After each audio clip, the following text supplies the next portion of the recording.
what really changes the equation here is Jagmeet Singh this morning saying we're finally going to vote against this government when the confidence motion comes up. We talked about it a little bit before. Chris, talk to us about the political calculation that leaves the Prime Minister now. Yeah, it's going to be difficult, isn't it? The whole point of this cabinet shuffle was to tell Canadians we remain focused on the issues that are most important to you. We recognize the challenges, particularly coming in January 20th when Donald Trump becomes president. So I'm going to shuffle the cabinet and try to put people in who will really advance those issues. Nathaniel Erskine-Smith has a housing background. His time when he ran for the Liberal leadership in Ontario.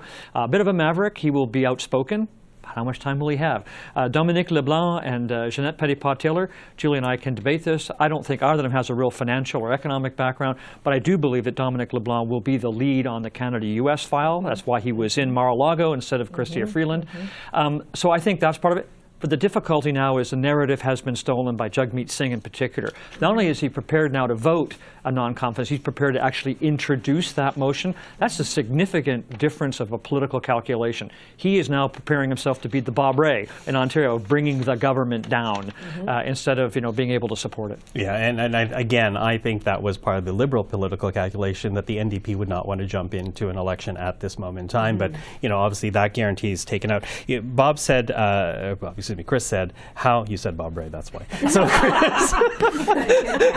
We look a bit alike. No, I adore you. So Chris was talking about how, the question of how much time is left here. And that is certainly something that resonates with me as I'm watching this cabinet. These are ministers that are not going to be able to create programs and sell those programs, and it becomes part of their legacy. This really is a caretaker cabinet, however long they're actually going to be in place. And I have to say, I'm kind of pitying them having to come out and answer questions by reporters, because Trudeau is not coming out today, and a lot of the questions, I would venture to guess, are going to be about the future of this government. That's an uncomfortable position to be put in.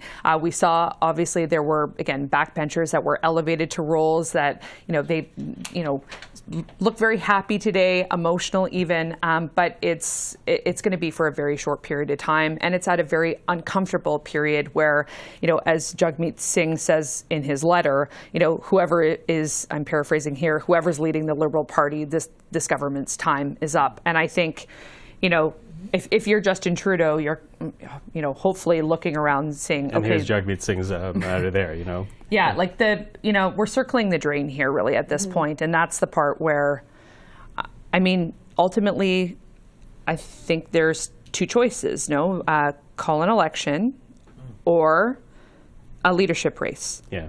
That's... Although it seems that you can't really do a leadership race without prorogation. Because if they try to do a leadership race, that the House gets together again at the end of January, the House will fall before that decision is made. Not only that, but everyone's got to take out their Liberal Constitution, which I have not had a chance to take. I did. Section 44 on candidates and leaders. When the leader says, I'm leaving, doesn't a 28-day period kick in before you can call a race? Yeah, I'll be honest. Obviously, I'm not an expert on the Liberal Constitution. I did go over the Liberal Constitution. No, I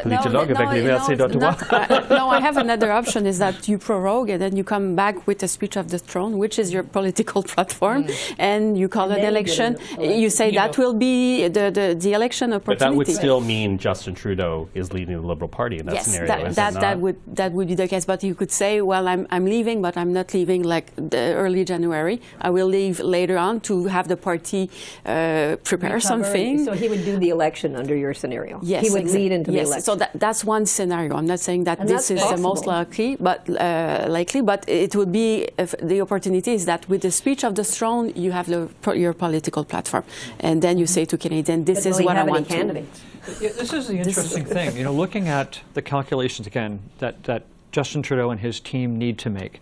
Is he better off leading the party into the next election with having trailed in the polls for 6 months? And we all know that one of the key reasons people are unhappy is because of Justin Trudeau himself.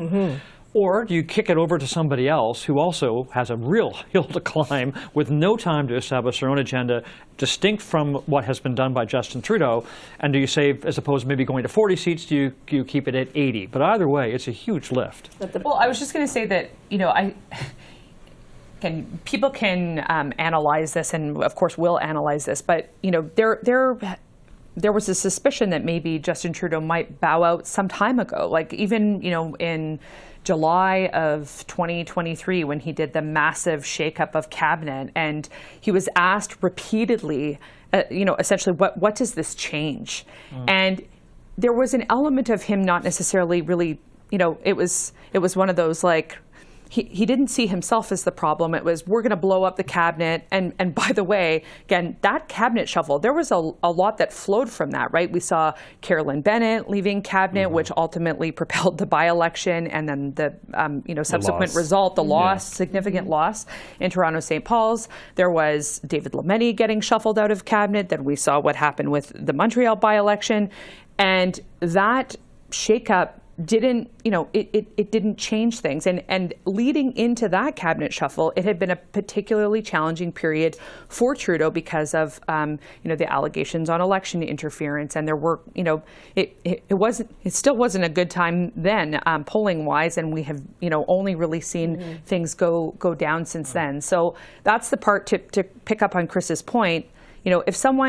If there is a leadership race, there is this limited time frame, and if he had pulled the plug sooner, then that would have maybe afforded those in the Liberal Party to maybe consider putting their, like, I'm not saying it necessarily would have changed any outcome, but it would have given them more time to establish their brand, to think about. This happens everywhere. Succession plan, people eventually do leave jobs, especially after nearly a decade, right? That makes me think of the Liberal convention that was here in Ottawa, right? Because you say that it would have given others a chance. Well, we know that there was in the back rooms people making their moves. Anita Anand, for example, François-Philippe Champagne as another example. And in that convention, the Prime Minister making the move to shut that down very quickly, say I'm not going. That was because you were there with me. It was this very clear message that for any of you who are thinking of succeeding me, now's not the time. Right. And he has been trying to shut it down all the way along. And people like Dominique LeBlanc, who probably, he wanted to run back when Michael Ignatieff. Yes, he did. So he's wanted to run for a long time. But you don't have to go that far back in history. I guess it's probably, decades, 30 years, whatever. But when Brian Mulroney left in February '93, he didn't give Kim Campbell that much time to sort herself out. She had the leadership, I think, in June against Jean Charest. And went down to 2 seats. That's what they went down to. Now, I think I've heard... Although they were leading in the polls going into that campaign. They were leading in the polls, but I think I've heard Mulroney over the years, or somebody suggesting, that he may have done better. And maybe that's what Trudeau is thinking. If I hang on here, if I turn it over to somebody else, they're all going to get... I think I can do better than them with my party. Can I draw a significant difference, though? Sure. Brian Mulroney was loved by his caucus. He made an effort to talk to them. He brought them in. He asked about their families. He knew their children's names. This is not the same kind of prime minister with Justin Trudeau. This is a badly divided government. You can see that. In the work that I do now, we talk about the importance of body language. Anita Anand, today, as she took the oath, that was not a happy, I'm here look, or I'm grateful to the Prime Minister. And she, I think, reflects what a lot of people are feeling right now in that caucus, which is, you have left us in a mess. You need to go, and we're still trying to figure out what your plans are. Yeah, well, you were talking about uncomfortable moments in front of that microphone. Arguably, one of the most uncomfortable moments will be for Anita Anand, right? Like the cabinet shuffle before here, she loses defense where she was performing very well in, goes into Treasury Board. She was obviously visibly upset because in that moment you saw Chrystia Freeland putting her arm around her, trying to buck up. It's great, it's going to be wonderful, and she was obviously not convinced, not much of a poker player at that level. She heard it over Zoom too. Well, popular platform. She just didn't write a letter. But it will be this uncomfortable moment, I would think, for her because, to Chris's point, the body language was very clear. She's not happy that this has happened to her. Exactly. So. And if you're part of the cabinet, again, you're the ones having to come out and to face those questions instead of, the leader, the Prime Minister, being the one to take the questions, take the heat, because it's not about any of them. This story is about the Prime Minister. What's going to happen? Are you going to call it quits? And frankly, I think it is important to point out the fact that the Liberals did not adopt the Reform Act, and that removed a key mechanism, to see a leader be told in a secret vote to you know, to pack up and leave. We saw Aaron O'Toole obviously had to face that music, right? And so that's, I think the big thing is like, what, other than a public shaming exercise, which frankly that's this week, what is the mechanism by which he can be pushed overboard? When they got rid of Tom Mulcair, I'm just trying to remember, did they have this? Yes, they did, Yeah. because they had a vote at convention in Edmonton, and I was at that convention, and it was literally, so there was a built-in mechanism where he had to have a leadership vote. Oh, that's true. That's true. I'm going to get you to hold on that for a second. Let's just quickly look at what's happening at Rideau Hall right now. As you can see, the door is closed. Let's just take that full frame, if you will, in the control room. Thank you for that. So you can see the door now. We will, as we heard from Andrew, groups of 3 or 4 will be coming out to address. There's about 12 new ministers, so we are going to go there as soon as it begins. And to that, I can say that we're getting a bit of the order here. Anita Anand, we're talking about Anita Anand. She will be part of Group 1, along with Petipat Taylor, Dogood, and Fisher. That'll be the first grouping that comes out. I also want to read here, as we heard Jagmeet Singh today saying that he is now going to introduce a motion, vote this government out, moving the goalposts substantially for the NDP and Liberal calculations. Here now is what we're hearing from Pierre Poilievre, of course, leader of the opposition, Conservative leader. This is actually not in response to the cabinet shuffle, but to Mr. Jagmeet Singh. He says the following to Jagmeet Singh: now that Parliament is closed and there is no chance to introduce any motion for months until after you get your pension. You did the same stunt in September, claiming you'd no longer prop Trudeau up. Then you went back on your word and voted 8 times against an election and for your boss, Trudeau. Just 11 days ago, you voted against a non-confidence motion filled with your own words. Had you voted the other way, we'd be almost halfway through the election now. So that is the response to Pierre Poilievre, to Jagmeet Singh finally making the decision that he will vote against the Prime Minister. What do you think of that? Well, I'm not surprised in the least that it's filled with invective. That's the style that Pierre Poilievre has. But look, I mean, this is about just, let me back up a second. Pierre Poilievre can wish for an election all he wants. He doesn't have the votes for it. He's not going to get it. Jagmeet Singh controls that right now, and he's using that to his advantage on a day when the Prime Minister was trying to send out one message of stability. Now we have this underlying theme that there's going to be a vote, potentially non-confidence vote, early in probably February. I think it's the first time they have a supply day, and it's under Jagmeet Singh's term. So more power to Jagmeet Singh for actually using his own timing as opposed to letting Pierre Poilievre dictate it to him. I don't get it at all, because the House comes back January 27th. Jagmeet Singh's pension runs out February 28th or something. I mean, I can find it in a second.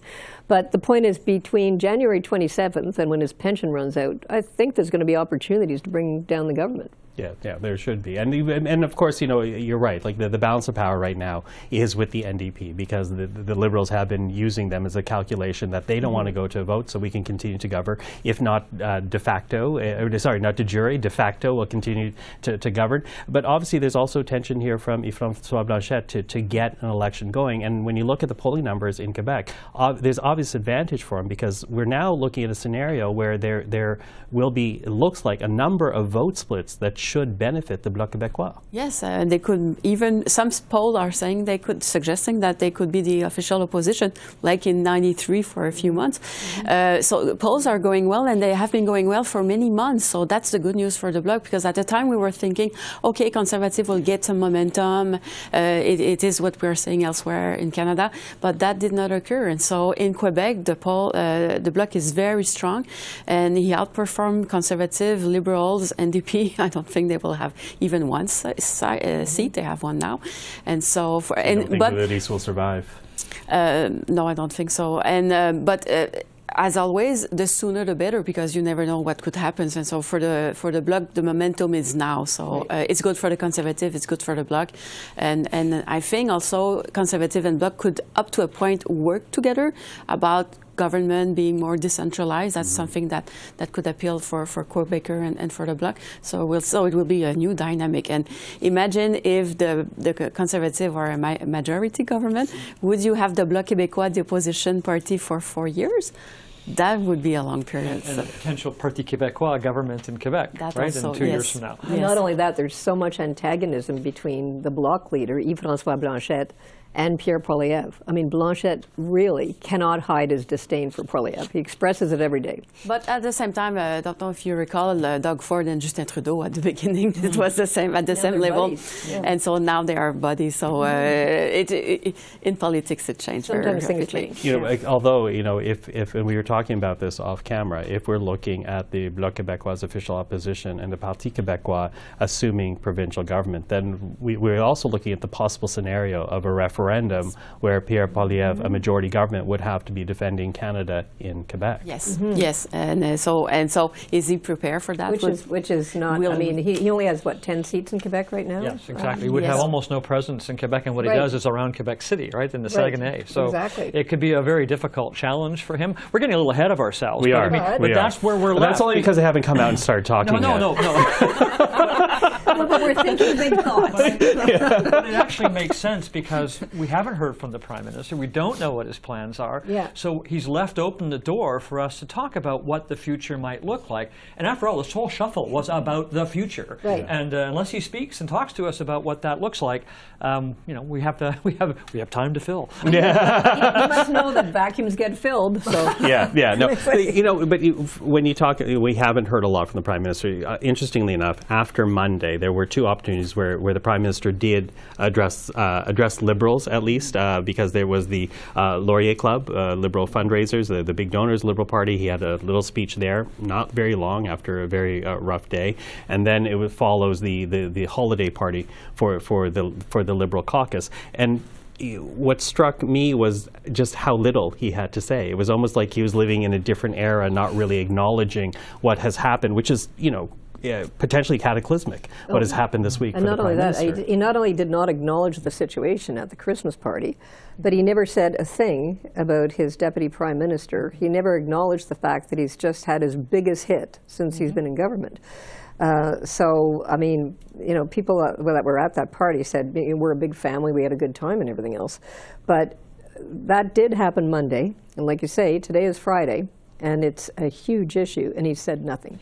And at the Christmas party, his line was about, around the holidays, families, have arguments, again, paraphrasing, and, like all families, hopefully we'll work through them. And it was just one of those, again, moments where I think there are people within even the Liberal Party that are saying, like, this is a bit out of touch. This isn't just a, just a spat, a small little thing. We're going to work through it. This is major. A bomb just went off, really, in cabinet. The deputy prime minister, on the day of the fall economic statement, boom, in a letter, and not just any letter. I'll be honest with you. When I was reading the letter in real time, I'd love to hear people were thinking, because it's like, is this real? Yeah. Like it was so, former journalist, like it was just boom, to the point. And she really hit it off the top and was, very critical of the government's approach and made that known. So it's not just a little squabble. I think that you can, put the Band-Aids on at Christmas and everyone puts on a happy face. Yeah.